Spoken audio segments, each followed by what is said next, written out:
I wasn't careful enough on the dark web.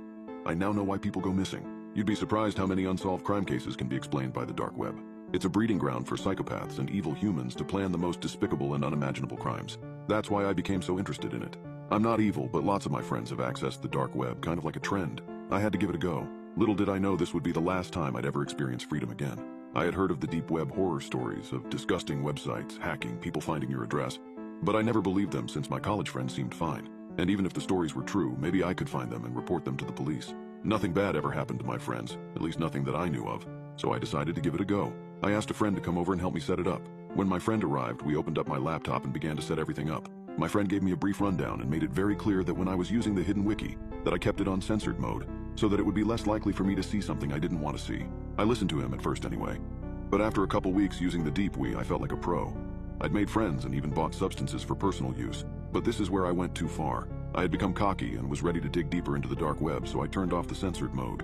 It took a while, mostly because Tor is a bit slow and many of the links just led to dead web pages. But eventually I stumbled onto a site called All the Blood. I had a fairly strong stomach, or so I thought. But after looking at a few different chat rooms, I noticed how sick this site really was. The people in these chat rooms were actual killers, bragging about some of the things they had done. One man by the name of Culture045 had the stage in one of the chat rooms. He was explaining in detail how he had broken into someone's house, kidnapped a little girl, and brutally murdered her parents by hiding under their bed and then opening their throats. I didn't believe it at first. This guy was probably just making it all up on the spot. That was until he sent the pictures. These were the most horrifying pictures I had ever seen. Close-ups of the poor 10-year-old girl being brutally beaten and cut with a knife. Then he showed a picture of him with a drill drilling into her skull. The most haunting part is that while he was doing it, he was looking at the camera with sheer joy on his face. I couldn't hold in my anger, which was the biggest mistake I could have ever made.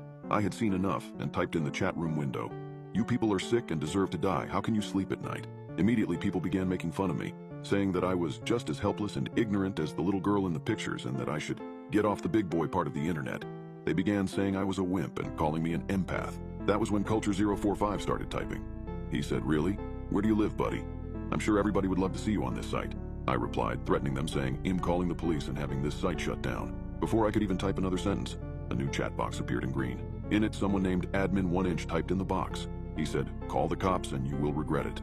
I didn't type anything in the box and reached for my cell phone. What happened next still haunts me to this day. My phone said I had a new message. I opened it and it said, "Call the police and you're dead." There was no number. It didn't even say unknown number. It was just blank. I looked back at my laptop and saw my webcam light turn on.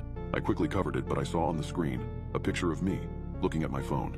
I got wide-eyed and froze for a moment when the admin typed again. "Put the phone down right now and uncover your webcam." I put my phone down but kept the webcam covered when he typed again. "Okay then, be like that." Right after, he posted my full name, age, and address in the chat box and